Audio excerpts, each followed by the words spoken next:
Hello and welcome. I am back after 2 weeks. I'm sure you needed a break and you are now knee deep in your baseball season, but welcome to March. Still a little bit chilly here in the great Northeast. I wouldn't call it baseball weather, but it is starting to feel like baseball is in the air. I spent 2 weeks. I went out and watched Vanderbilt play out in Las Vegas. They did not fare too well. And then I drove down with my wife, Karen. We drove to Phoenix. We watched 2 weeks of spring training baseball, which for me is my favorite time of year. So I want to remind everyone, first and foremost, we've been getting a lot of emails and direct messages in relation to the Pro Line ball. There is a reason why the Pro Line ball is utilized, and I saw it being utilized in spring training facilities as well as across college campuses across the country. The best want to use the best. And the Pro Line ball, both for offense as well as softball and baseball, in defense, I saw a lot of catchers using the Pro Line ball, working on spin and working on framing. And so, again, if you go to prolineballs.com, you utilize the code BLUEBOOK, you will save 15%. And if you do use balls in your machines, jugs, hack attack, things like that, the Pro Line ball is extremely durable. And as when I talked to a college coach recently, said they are the best because they give us a true feel when we're getting our work in. So again, the Pro Line ball, prolineballs.com. Want to also encourage you, this is a live Q&A. Today is a St. Patrick's Day. I am also keenly aware that tonight is the final of the World Baseball Classic, which I think has been a absolute magnificent success. And it kind of ties in to tonight's topic. And I'll tell you why it started. Approximately a week and a half ago, I received a lengthy email from a family with regard to hitting lessons, and frankly, I think I caught them off guard and tried to be as simplistic as I could because the student athlete was 13 years old. Now, I want to reiterate, if you have questions while I'm talking, I would encourage you to go ahead, whether you're on Facebook, you're on Instagram, you're on X, YouTube, please submit your question. I'll put my spectacles on here and I'll answer them. I want to again kind of emphasize these are my opinions. I am not trying to portray any entity or individual in a negative light. I simply want to provide some context with regard to my conversations with many players that have played with and against my son, current members of his organization. I've talked to several college coaches, also talked to several professional coaches during the last couple of weeks. And the topic came up when we began to talk about the World Baseball Classic. And you may or may not have heard the comments by some athletes. You know, the Latin American countries and some of the other countries play with a little bit more flair, a little bit more energy, a little bit more passion, enthusiasm, whatever word we want to use. In the United States seem to be, very sullen and very kind of stoic. And so we were just discussing what could be, some of the context behind all of that. And so, again, my opinions only, and I will keep them brief as not to bore you. We, as a society, over the last 25 plus years, have become very reliant on technology, access. Instant access is a better way for me to phrase this, with regard to pump a question into Google. Now we pump it into AI. The internet, has replaced encyclopedias, has replaced radio in many cases with regard to how we used to gain or gather access. And now we're always looking for an advantage for our children, our student athletes, as it pertains to athletic development. Gone are the days where we go to the playground, we emulate. Bear in mind that when I was a kid, emulation was kind of, we would watch This Week in Baseball, we would watch Monday Night Baseball, Sunday Night Baseball, and more recent. And you would see some of the players from across Major League Baseball. And you kind of emulated, whether it was the Fred Lynn stance, the Louis Tiant on the mound, Carlton Fisk and all his mannerisms that I could do in my sleep. So there was a lot of emulation, but more than anything, there was a lot of trial and error. You went to the playground or you played wiffle ball, and that's how the batting stance man even came into existence, is because of all of the the unique batting stances. I guess we could even do that with regard to pitchers. But I think the batting stance guy today would be bored as hell, because all hitters are kind of the same setup.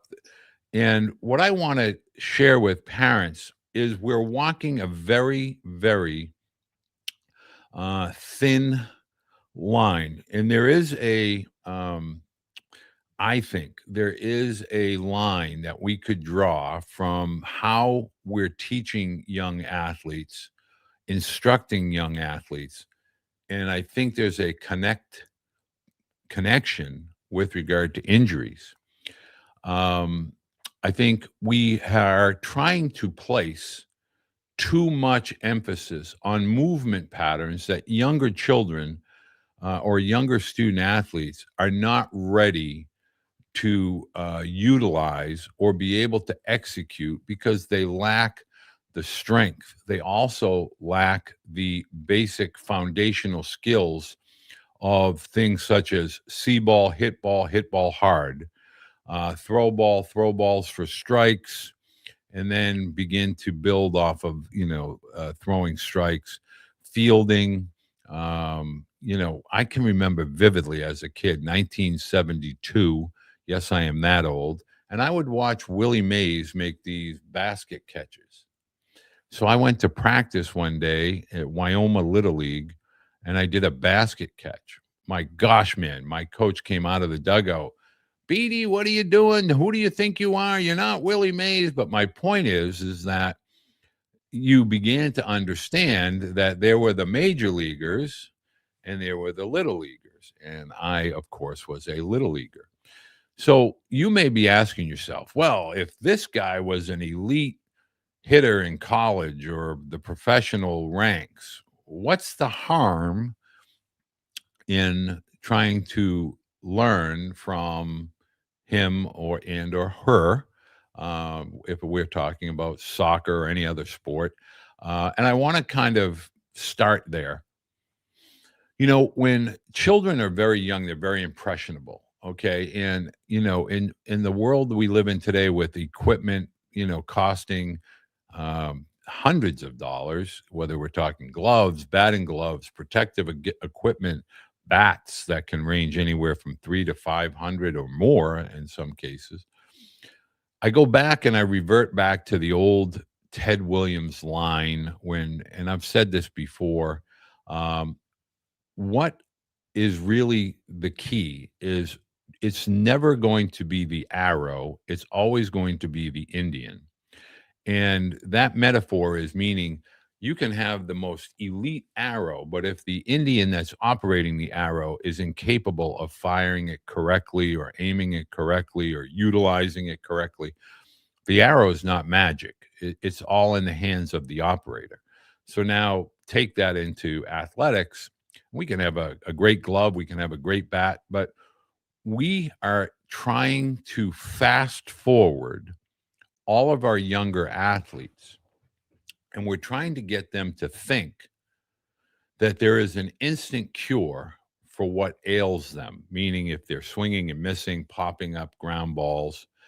And we're not really taking into consideration their age, their physical skill sets. Every single child, every single young student athlete um, has a different gait with regard to walking, different hand size, different arm length, a different leg length. They are not fully stretched. They're not maximizing ground force. There's so many variables that I could, kind of talk about, but I don't want to get too deep down that rabbit hole. And one of the things that I want parents to understand is we cannot ask an 8 through 13-year-old to do the things that the 14 to 18-year-olds are doing. Their bodies may not be ready for it. They haven't learned in progression. I had a great dialogue this morning with a highly respected friend, and his son is now a sophomore in high school. And we went back and we looked at video from when we first started working together when his son was 11 or 12. And what you see over 4.5 years of, development, we see this finished. I wouldn't say finished. We see this really polished young 16-year-old sophomore in high school who's now competing for a roster spot on a high school varsity roster. And what I what we were discussing was all of the evolving changes that have occurred physically and mentally, the falling, the failing, the struggling, the disappointment, but the continuation of stacking days where each and every day, although you can't see it, it's never visible really on a day-to-day basis. When we step back and we widen that lens and we look and we say, wow, look at that year-to-year progression. Well, now we have 4.5 years of progression, and you can clearly see the evolution of a swing. And from a hitting perspective, there's a mental mindset and there's a strong visual that you can see of confidence. But when you go back and you look at the early days of the swing, so all of this to say, we as a industry look at young athletes and we are leaning too heavy on the teachings at the higher levels instead of allowing the more basic drill, the more basic development at those ages of, say, 8 through 13 or 14. Now, we have become very reliant on lessons, and lessons kind of give us this false sense of security that there must be something to fix. So I want you to think of yourself as a parent. You're going to a cage, regardless of the lesson. Could be a catching lesson, a pitching lesson, a fielding lesson, a hitting lesson. And you're up against the cage or you're sitting and watching, and there could be some things that are struggling. And there's always some sort of teaching or some sort of verbal cues that your student athlete is being told. Now, think about that and think about trying to process all that between the ages of 8 and 14. Are they physically capable of performing that? Do you realize as parents, because I'm certain that the children or the student athletes don't understand this, do you realize they're going to keep growing? And that 5'2" 9-year-old is going to be a 6 foot 14 or 15-year-old. So they're always going to be physically evolving. So what they're learning today may not be applicable when they're 15 or 16. Is their growth spurt going to happen early? Is it going to happen later? And so do they even know how to use the ground? Is what they are being taught going to be something that they can carry with them regardless of how much they grow over the next, say 8 to 10 years, depending upon when you teach and when you instruct. For instance, pitching lessons. Um, you know, to me, it's always been an area of being uncomfortable because I always think of young pitchers as, well, he's got to learn how to what grips work for him, the size of his hand, how does the ball feel in his hand, how the ball feels in my hand is certainly not going to be the same or similar in how the ball feels in my son's hands. Both of my sons have gigantic hands, and the ball disappears into their hands. And so, how they may grip a fastball or a changeup when they were younger is going to be totally, different for them. Also, how they visually see a field or a position is always going to be evolving. So it's important to focus on the foundational movements at younger ages. And when you're starting to, um, Google, YouTube, AI search, how to throw this pitch, how to swing, how to hit a curveball, the best way to learn how to play baseball, and this goes back to a comment that a player that played in the Dominican Republic and played with my son in Mexico. And he said, the biggest difference is in the Latin countries, they're playing stickball, they're playing the younger, they do play all year round for the most part. I don't want to go down that rabbit hole. But what they're doing is they're playing. And I want you to think of, if you're older like me, Rod Carew. Can you visualize Rod Carew, George Brett, Carl Yastrzemski, Cal Ripken and Dwight Evans they were 50 different stances. Every year they tried something different. But can you imagine trying to teach somebody to hit like Rod Carew today? Or Cecil Cooper or Joe Morgan, who had the elbow, and he was, but what he was teaching himself, I had somebody ask me about that. Well, what about Joe Morgan? He was trying to get what we teach today is getting that elbow into the core. That's what Joe Morgan was reinforcing. And we have all of these people in the world. You can go on social media. Some of them are better than others, but we're all trying to stake a claim. And when I say we're all, if we're on social media and we're talking to families or we're talking to parents and student athletes and coaches, younger coaches, I think it's really important to understand that we have to be keenly aware and choose our words properly, because somewhere there could be someone taking them literally. And so when we start to think about all of these people that are selling absolutes, like, you don't know any better, and you're just an old man that wants to tell me to get off my lawn, and you're not up with the times. Well, hold on a second. Baseball's been around for 150 years, 140 plus years. What are we doing today that nobody else figured out over the course of the history of the sport? That's A. And B, if you're really that good, why aren't major league teams, pulling you in and saying, hey, we don't want you to share this with anybody else. You've discovered the secret to hitting or the secret to pitching. The number one thing that I want parents and young athletes to understand is most instructors, especially the good ones, they are able to disseminate information in a simple, uh, adaptable capacity that athletes are able to implement those movement patterns. Not all hitters are ever going to become robots, not all pitchers, no matter how much we want to implement technology and strike zone and all the stuff we're hearing about, technology and use it, makes us better. I don't agree.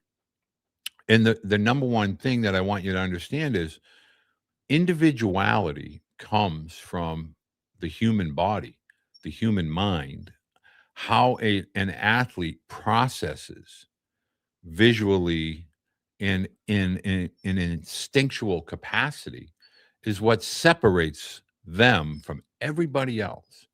We cannot possibly have a sport where every single hitter is trying to hit the same way, is trying to, approach every at bat the same way. We've lost our way. We no longer do situational hitting.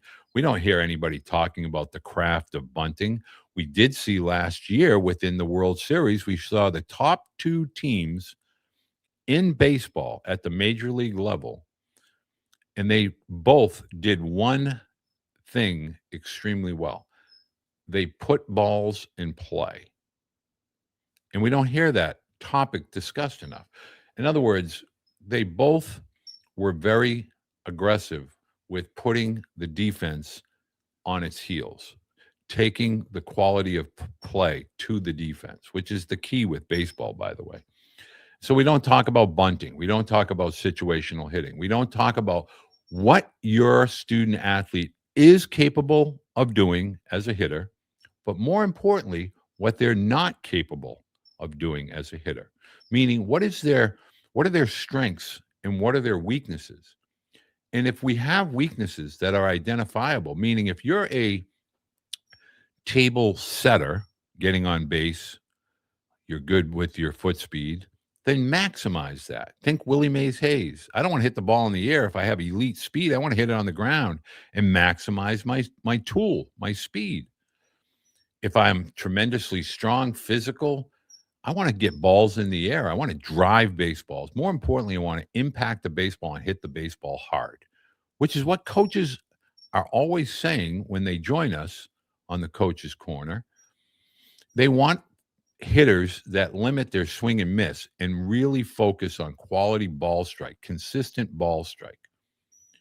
What about pitching? Okay, we hear coaches talking about owning the strike zone, competing in the strike zone. And we can't do that if we're trying to, do all of these various pitching savants and gadgets. The number one way of learning to throw or pitch accurately is catch play. Now, when I say this, I get so much pushback. You cannot believe the amount of direct messages that I get where people are like angry, like literally angry. And I try to get parents, particularly of young athletes, to understand catch play is the number one tool that coaches are going to pay attention. Because if someone is playing quality catch, I've heard Matt Hobbs, I heard Chuck Ristano, head coach at Navy, pitching coach at Arkansas, Scott Brown, pitching coach at Vanderbilt, Coach Dickerson, pitching coach at Missouri, Coach Rooney, pitching coach at South Carolina. Quality catch play. Cooper Fouts, Louisiana Tech. Quality catch play. The key to being an elite pitcher, an elite fielder, an elite catcher is accurate throwing. Accurate throwing. And the byproduct or the foundational movement is catch play. And oh, by the way, the quality movement or foundational skill for hitting is Fungos, hitting Fungos. I say that to boys all the time, boys and girls. Let's go in the cage. I'm going to get a bucket, and I'm just going to have you hit Fungos. Well, can I use my bat? Sure, but I'd rather you use a Fungo because with a Fungo, you're going to feel like the bat is not going to be as balanced, and you got to really work hard because it's a narrow barrel on the Fungo in order to hit consistent ground balls. Now, when I said that, to hit competitive ground balls, that's the secret to becoming a good hitter. I don't want to go down the rabbit hole of everybody trying to lift and do all this stuff, but I had a guy by the name of Johnny Pesky. Many of you do not know who Johnny Pesky is. I was fortunate that he lived in Swampscott, Massachusetts, and I grew up in Lynn, Massachusetts. And oh, by the way, there was a gentleman by the name of Tony Calignaro, who is from Nahant, lived in Nahant, went to St. Mary's, went to Swampscott. His brother went to Swampscott High. Anyway, they both, when I was very young, used to say, get a Fungo, hit ground balls, and really get aggressive with trying to connect consistently with the Fungos. So here I was, I had a bucket of balls. I would hit Fungos into the ground, or ground balls, and then I go pick them all up and do it all over again, like 5 or 6 times. Conversely, learning to pitch, I would have my boys play quality catch. I would say, look, if you can get a ball in my chest, in my chin, that's 5 points. Anything down here is 3 points. Anything within my body is 1 point. Anything out here is 0 or -1. And we play games to 21. And I will tell you that that was a great training era or time for my boys. So what is my point? My point is that we are too reliant on development with lessons, coaches, and travel ball. We're leaving that all. Suddenly we have become almost like, please teach me how to play baseball. When we can take control of that, wall ball, we can do the drills that I've just alluded to. But recognize this is not a let's dump on instructors or let's dump on travel ball. No, quite the opposite. It's let's allow our student athletes to physically grow, allow them to experiment, allow them to fall, allow them to fail, trial and error, and understand that their growth and their development is something that we need to place more accountability and responsibility to them as young athletes.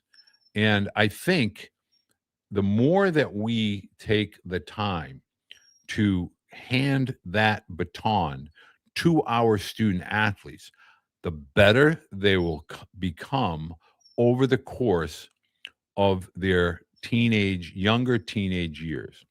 And I'm going to close with this. I want to keep tonight's episode brief because I know we're dealing with the World Baseball Classic and everybody is watching that. Want to emphasize the most important time period for your student athlete in any sport is 12 to 16, even into the 17-year-old year. I get asked this question time and time again. What are the most important years for development? And they are 12 to 17. Essentially, that 6th grade through that junior year in high school. There needs to be a component with regard to sleep, hydration, nutrition, strength, and speed. And then there needs to be a strict attention to skill set development from within. Place the emphasis on your student athlete. If you don't want to go out in the back and play catch with them, find some neighborhood kids, some teammates maybe, go to the ballpark, go to the backyard, and allow them to experiment. Allow them to find their area of comfort when it comes to hitting, when it comes to playing catch. We don't want robots. There is no one way to learn to hit, to catch, to field, to throw, to hit. Everyone is different. We must allow, and also understanding that as athletes get older, meaning from that transitional age, like that 13-year-old year when most are going into the big field, the big diamond. Softball does not have that problem. But once they begin to get into those 13 to 15-year-old years, there's going to be trial, error, disappointment, falling, failing. There's going to be internal struggle. They look ahead and they see, wow, I can't hit a ball to the fence anymore. The field looks so much bigger. I'm not strong enough. The sooner that you allow athletes to see it, feel it, touch it, exist within it, they're going to find their way and they are going to allow themselves, okay, I really like this and I know I have to get stronger. I really like this. I know I have to get faster. I have to get better. They're going to find their way. Always allow some facet of emulation. Something may click in your student athlete. They may see the ball differently, whether they widen their feet, with regard to hitting, whether they bring their feet closer when they're on the pitching mound, whether they begin to move their feet and lift that front toe and get on that heel when they're about to field and put the right foot down, preparing to use the ground. There are so many variables learning sports, not just baseball, that must be lived to be learned. And if we become too reliant on lessons, if we become too reliant on the travel ball coaches in practice time, and we don't utilize individual time in the backyard, individual time in the schoolyard, the playground, in the neighborhood, then you're going to risk your children getting placed. It can happen. It's not going to happen for everyone, but it can happen where you're being asked to perform different movement patterns that your student athlete is not physically and or mentally prepared to make today. Doesn't mean they never will. It just means that right now, physically, they may not have that skill set. 9U team is not taking pregame catch seriously. They will find out the hard way. Okay, so I get this question a lot. My team, I coach a team, a 9U team, a little league team, what have you, and catch play has become a real problem. I don't have anyone that can. So there's two things that you need to do. First of all, we need to make a game of it. We need to create a competitive environment. And so what I try to do is I try to move the athletes in closer, and I'm going to reach for a ball here. And so when I have 9U, I just have the boys take their elbow, put it at the height of their shoulder, and all I do is I move them probably 6 to 8 feet away. I get them in a 4-seam grip where their thumb is over their middle finger, and I basically get their fingertips over the seams, and I just have them spin the ball to their partner, and I have the receiving athlete glove up.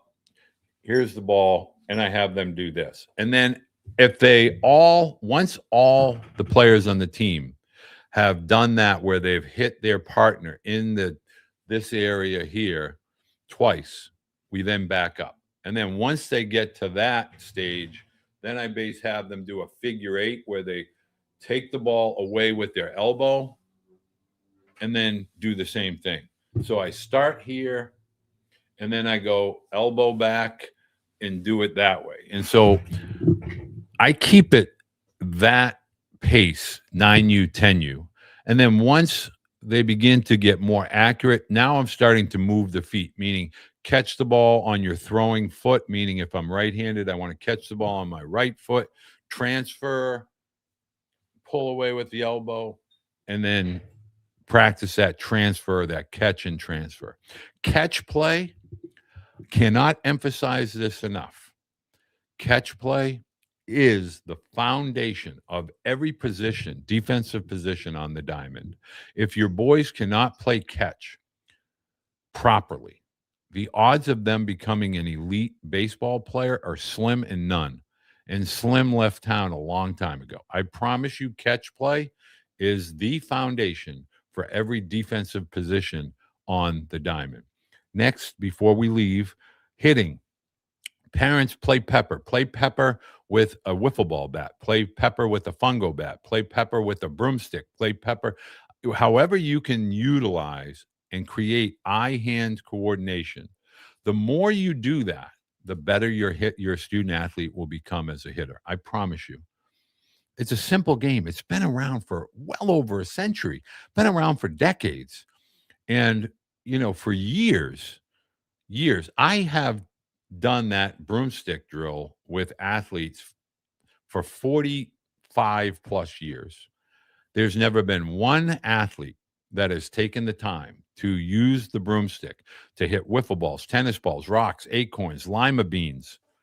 If you can hit a lima bean with the broomstick, you can hit a baseball with a baseball bat. I promise you. But you must understand that without repetition, there cannot be retention. Without repetition, there cannot be any retention. You must understand that growth can only occur by stacking days. You look back, 7 days doesn't look like a lot. You look behind you, 30 days doesn't look like a lot. 365 days, that looks like a lot. 730 days, that looks like a lot. And if you allow those days to stack up, sooner or later, you're going to see that progression. You're going to see that progress. And I promise you, your student athlete is going to be elated on who they ultimately become when they are looking and hoping and praying to become. I know what it's like to have the little boy look you in the face and I want to be a big league baseball player. I want to play college baseball. We'll run through brick walls as parents to make that happen. But the genie in the bottle is not in 30-minute increments. It's not in a package, a lesson package. It's not in a travel ball practice.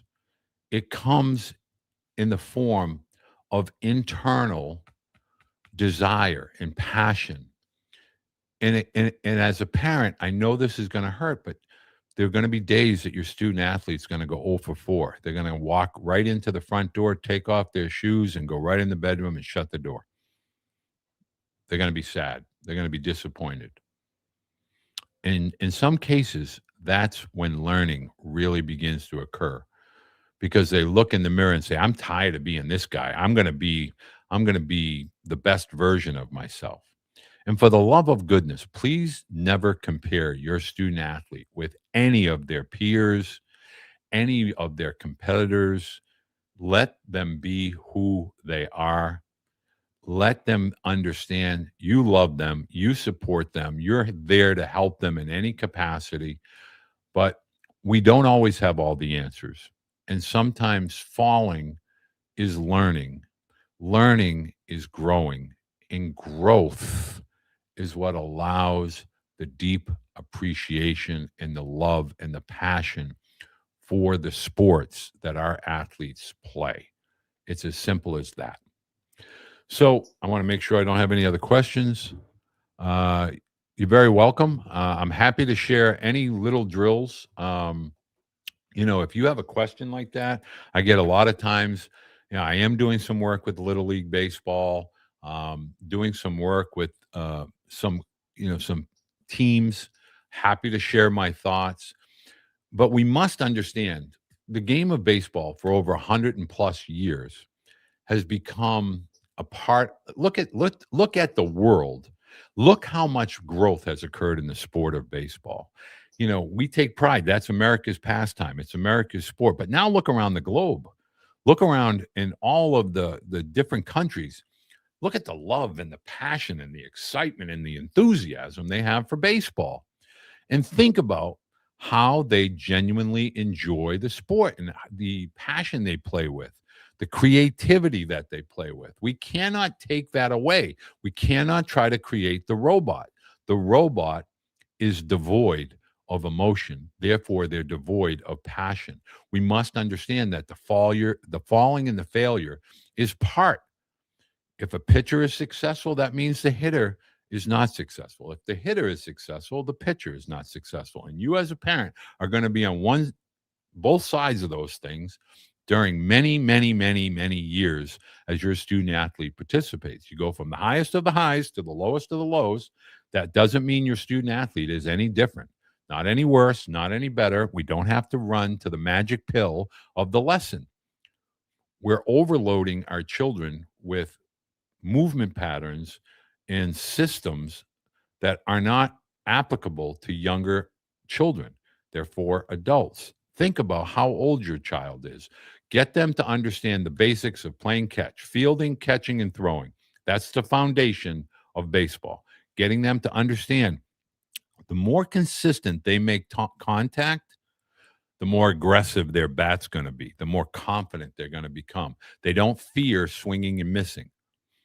Think about the parent in the stands where you hear them yell, just make contact.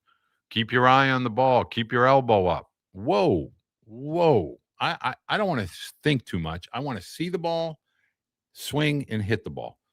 First thing I want to do. And then once I do that on a more consistent basis, you bet your bottom booty I am going to swing harder, because I know when I swing harder, the ball's coming off my bat and going further. Keep it simple.